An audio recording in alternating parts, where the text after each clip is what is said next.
Hello, नमस्ते मित्रों। आज सचमुच मैं बहुत ही खुश हूँ क्योंकि आजकल जो चर्चा में है, सोशल मीडिया पर बहुत ही चर्चा में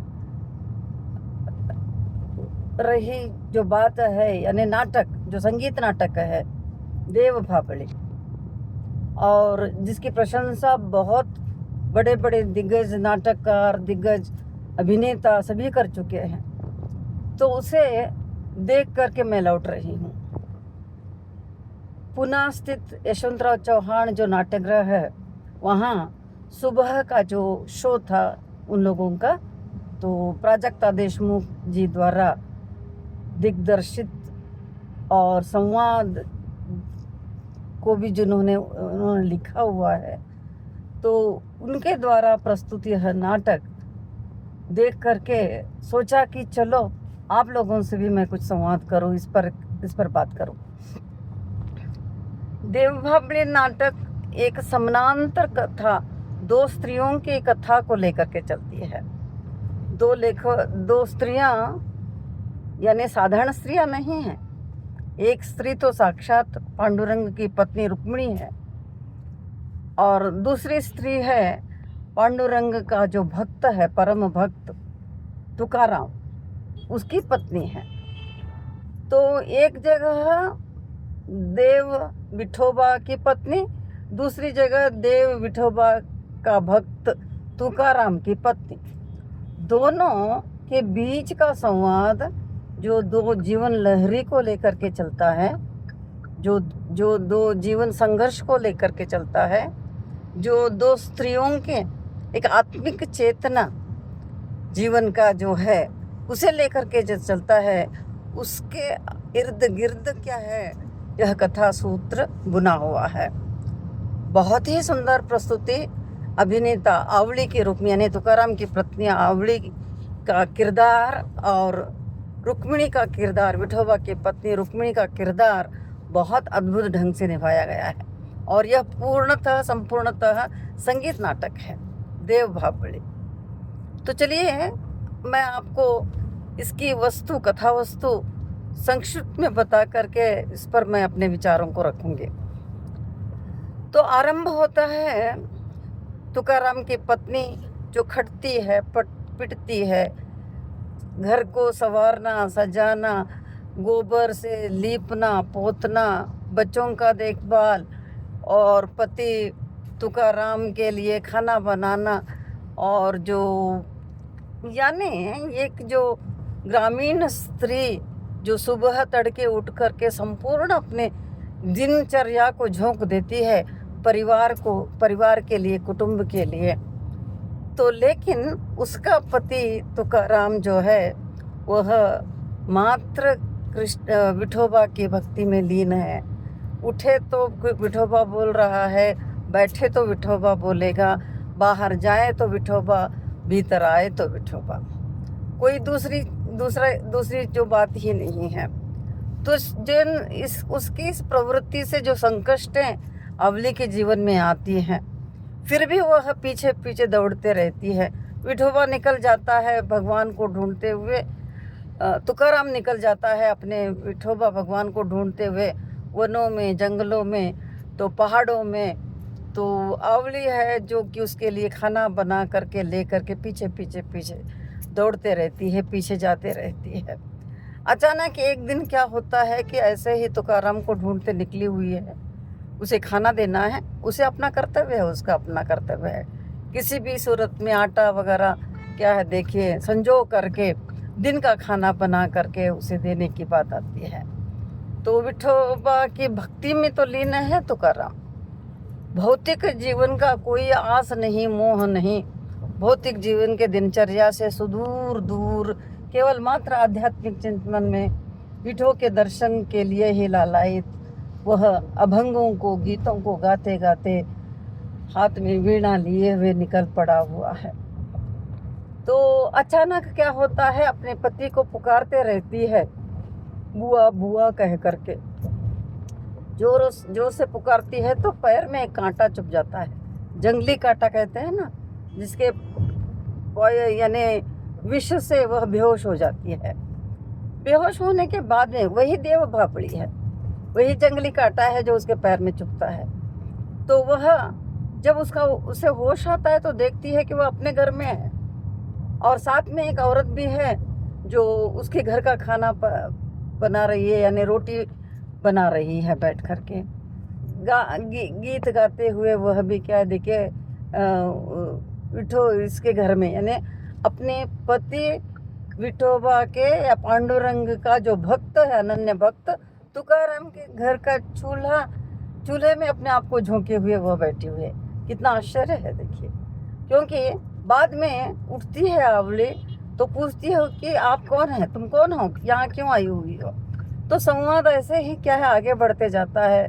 तो वह कहती है, सीधे सीधे तो कह नहीं पाती रुक्मिणी, तो इसीलिए अपने आप को दूसरे नाम से, रखवाई के नाम से क्या है देखिए बताती है कि मैं रुक्मिणी नहीं हूँ। तो होता यह है कि वह पूछती है आवली कि मेरे पैर का कांटा किसने निकाला।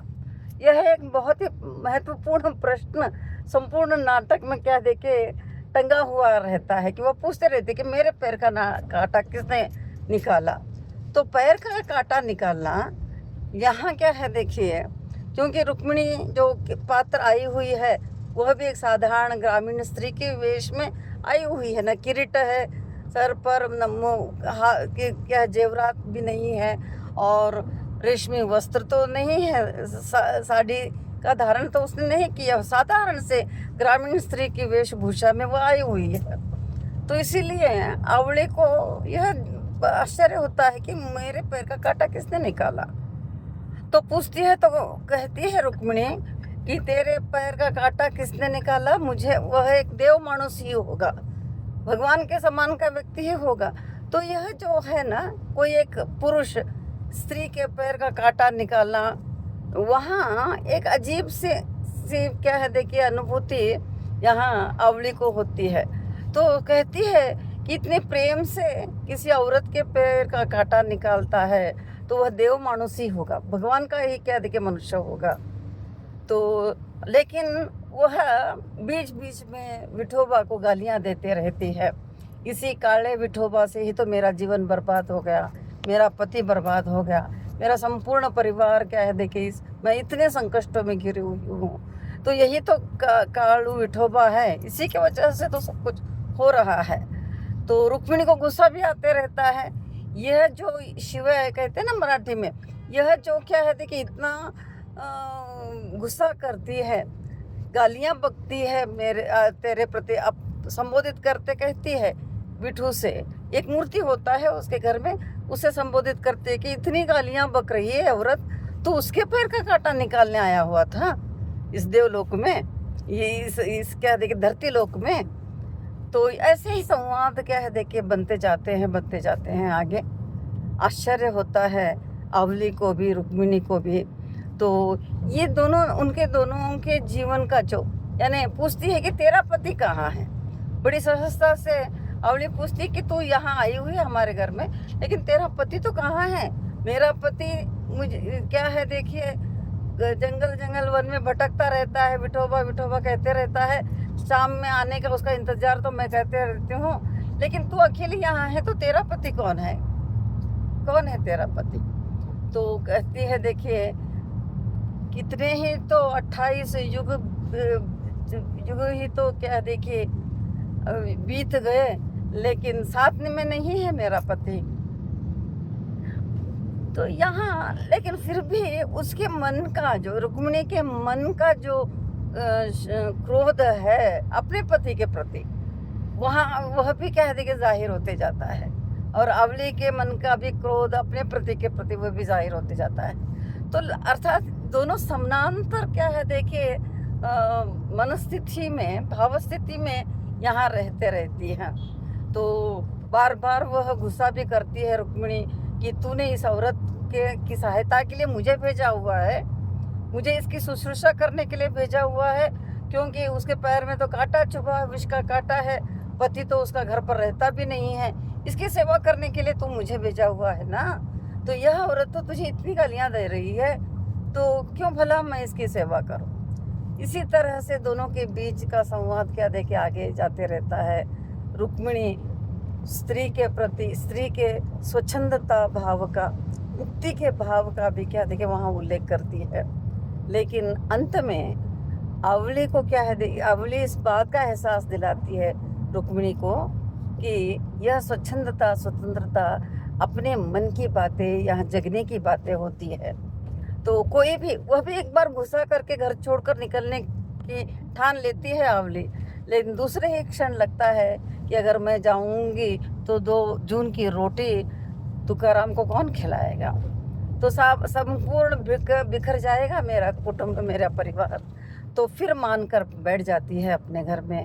और रुक्मिणी भी क्या है कि दोनों के बीच बहुत गंभीर संवाद वहाँ आते हैं।